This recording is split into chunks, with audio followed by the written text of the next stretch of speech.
people, it's me, Anjy. I hope you're having a wonderful day wherever you are. This is the first video in my mini stress series, and the topic of this video is, what is stress?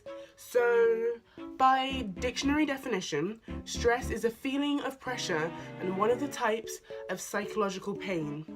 Small amounts of stress can be beneficial or healthy for us, and positive stress is really helpful for people who do athletics because it can boost their performance.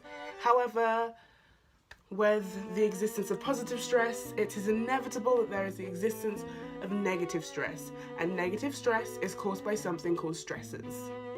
The next video in this mini series is on stressors, so click here. I'm really hoping it's here.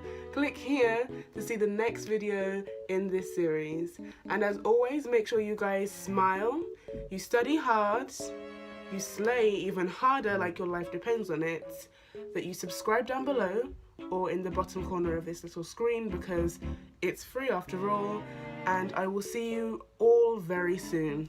Bye!